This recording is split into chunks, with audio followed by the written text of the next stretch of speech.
Yo, what's up, guys? So, yeah, once again, I'm making a video where I'm recording this on my iPad and not my computer because I'm currently, at the time of recording this, a little too lazy to open my computer. But that's besides the point. My mic will just sound a little stupid. That's really it. But hey, what's up, guys? This is a couple days, I'm pretty sure, maybe 3 days after the finale of Tears of the Kingdom dropped on the channel. And I just wanted to make a video talking about it. Kind of similar to the Bayonetta 3 video, except, of course, it's not going to be super negative. And yes, I know, I forgot to do one for Bayonetta Origins, which, honestly, I don't think I ever said this, so it's probably alright. But I want to try to make videos like these for every Let's Play I complete. It really depends, though, if the Let's Play is like a short one or a long one, because if it's like a very short Let's Play, like the next one I'm planning on doing, then in that case, I could just give my thoughts at the end of the game if the game's that short. But when it comes down to something like Tears of the Kingdom, kinda can't do that. And especially now, I want to give my true opinions on the game now that I've gotten all the dragon tears in my save file. I've seen the true, like, extra ending at the end of the game. By the way, spoilers. I mean, I think that's pretty obvious by now. Just feel like I have to clarify. But, yeah. I just, now knowing more about the game after finishing the game and going back and doing side quests and stuff, I want to actually talk about it here. Because, oh boy, it was, man, this game was crazy. Like, I'm just gonna be honest. Like, this game, I just don't know how to describe it, man. It was 100% worth that, like, what? I think it was like 3, 4 years ago we got the official announcement for this game. 100% worth the wait. The game has so much, like, awesome story to it, and it's just so awesome. But the main thing I do want to bring up real quick for anybody that watched the Let's Play, yeah, I will. Y'all could call me stupid in the comments. I fully deserve it for this. I 100% deserve it. I did not do any of the dragon tears in the Let's Play. I didn't know they existed. I knew those stupid hieroglyphs, which we found out, which I found out through me playing the game myself after beating it. They're called geoglyphs. Yeah, the geoglyphs did have something important about them. They are important. They had memories, like from Breath of the Wild, except they're with Zelda. And, like, I'm just so mad at myself because if I would have gotten the first one, which is the one I was around and, like, kind of screwed up and didn't know what to do, and then gave up on it in that one episode, if I would have just done that one, even though we were so close to the end of the game, I would have done them all. I would have 100% done them all if I knew these were, like, memories and they would have given us more, would have given us more context of the game. Like, I would have 100% did them all. I would have made a whole episode dedicated to just doing all of them. But unfortunately, I was pretty stupid and I didn't figure it out until after I already beat the game. So that's unfortunate, but I just want to give that bit of context so you guys know that I know the full story. Like, I've seen all the memories, I've seen the true ending now, and pretty much, yeah. Now I feel like I could finally actually talk about this game. So, anyways, let's actually begin here, and I need to stop, like, rambling about how I'm stupid for not finding the thing in the geoglyph. But, anyways, yeah, Tears of the Kingdom.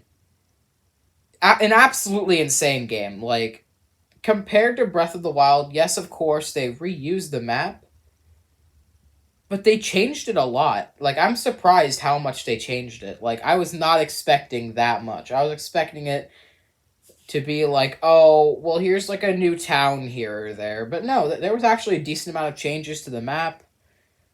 I noticed some new enemy bases, some new, basically new everything. There's a lot of changes to that map that are actually really cool.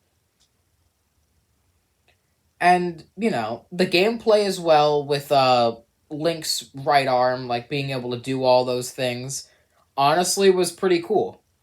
I mean, like the auto build, especially, I've been messing with since I've beaten the game, and oh my god, it is so much fun to like build some random device and then just summon it wherever you want. It's really cool. But the one thing I do know is that the story, though, I feel like is the main thing here. Like, I'm not even gonna lie, the gameplay's cool, 100%. I love it, but like the story, bro, the story, it's just there's something about this Zelda game that I can't quite put my finger on, but I've played a decent amount of Zelda games because ever since I started really, really getting into Zelda, not that I haven't played a Zelda game before, but when I started really, really getting into Zelda was right after I beat Breath of the Wild for the first time when it came out. And I was like, wow, this is a really good game. I might actually start getting into the other games, which I did. And I just have to say right now that the story from this game, in my opinion, is the best one out of any of the Zelda games I've played. Just like incredible. Like the characters, because I noticed this in a lot of the other Zelda games, where Link and Zelda really never have that much of a connection at all in terms of even a friendship. It's just more like, oh, yo, bro, uh, I'm gonna help you defeat Ganondorf, and that's kind of it. But in this one, you can like see the connection between Link and Zelda, especially if you see the Dragon Tears memories, and you could just see it all come together so well. I just feel like this game, compared to other Zelda games, has so much more personality. It's just wild. It's just, man. And then, like, just looking into the Dragonification, I think is how you say that, right? Draconification, I think. Now, of course, when I did the final boss in the Let's Play, and Ganondorf turned into a dragon, I of course had zero clue what was happening. But that's for obvious reasons. I didn't do any of the, like, tears. And I, of course, only caught on that the light dragon was Zelda, like what? I would say, I think, a good 10 seconds before she actually transformed back into her normal self and then started falling. Like, it's just crazy because I've watched videos of other people's reactions of they've all done the memories, so they're all like, yo, it's Zelda, she's helping us during the final boss, this is crazy. But like for me, I'm just like, oh, yo, it's the light dragon, that's crazy. So that's how that went. But like there's one thing I feel like I really need to mention. I love the way the memories are played out because in the first game it was all about getting Link's memories back. That's how memories worked. Because it was about getting Link's memories back because dude didn't remember anything. The thing about Tears of the Kingdom is, of course, giving Link memory loss again would have just been really annoying and repetitive. So instead, they had the memories be flashbacks of Zelda's memories back, like, what was it, 10,000 years ago, I think they all took place, right? Because of, like, the time travel stuff. And I just have to say right now, I love games that, like, use time as, like, a plot point. For a good example, y'all know how I felt about Bayonetta. Like, we're not talking about the third one, okay? Screw that. We're talking about the first and second one. With, like, just the whole concept of time and certain things being done is actually affecting things, or those things are destined to happen, so they've already affected the future before they even happen in your timeline. It's like, it's such a weird thing, but that's why I love it, because it's so confusing that it's good. I just love when games use the concept of, like, time travel to make a story. I just love it so much. It's honestly so good. And seeing this game do it, of course, after seeing all the memories, bro, absolutely amazing. I love that the most about the story, 100%. But overall, the game was a lot of fun. You know, like there were so many cool things to explore. Instead of the champion's abilities, we had like the sage's avatars helping us instead. Uh, then we also can't forget the fact that, you know, during the final boss, I'm actually kind of surprised they actually had the sages go with us. A part of me was thinking that wasn't going to happen. Like, a part of me was worried. I was like, hold on. But knowing this game, why would the sages just randomly fight Ganondorf with us? That would feel cheap. But, you know, since they split it and had it so each one targeted a phantom Ganondorf, which of course we didn't know that would be in the final boss, but since they all targeted a phantom Ganondorf, and then you would just fight the actual Ganondorf, it was just a really interesting thing, honestly. But I think the thing that is so awesome, man, is just like that ending. The whole like Zelda turns back into from a dragon into a human again using Raru and Sonia's power, and then just just kind of falls, and then Link has to catch her, and then they fall into the water. Like, I don't know, man, it was just so cool, like that entire scene too. Even with zero knowledge of what was going on, it was still really cool. And then of course you can't forget about the fact that I know the shippers are gonna be going crazy with that last line. Well, not last line, but that one line Zelda said at the ending, with like you know, with like, oh well, I woke up when I like felt a warming embrace, or like a loving embrace. She said, yeah, that's what she said, a loving embrace, and it's just like, bro, like, nah. Like the first thing I was thinking in my head, and I don't know if y'all could tell in the finale, but what I was thinking in my head was literally like, oh boy, the shippers are going to be going crazy over that one. And speaking of that, once again, another reason shippers are going to be going crazy is because of the fact that, Link's house from Breath of the Wild, because you could buy a house for Link.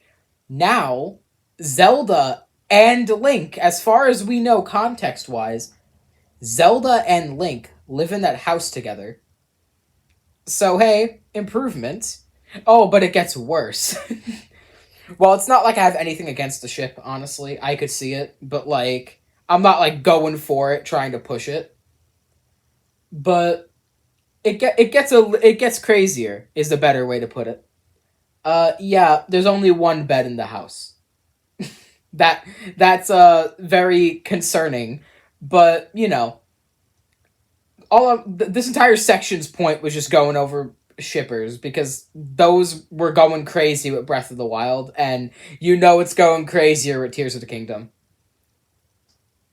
But overall, with all those things out of the way, right? I love this game, bro. Like, honestly, if there's ever DLC for this game, which I'm not asking for it, honestly, at this point, like, I feel like the game's complete enough. Like, I feel like the game's at a good point. But if they want to add DLC to it, be my guest. I will gladly Let's Play it on the channel if it's something that's able to be Let's Played.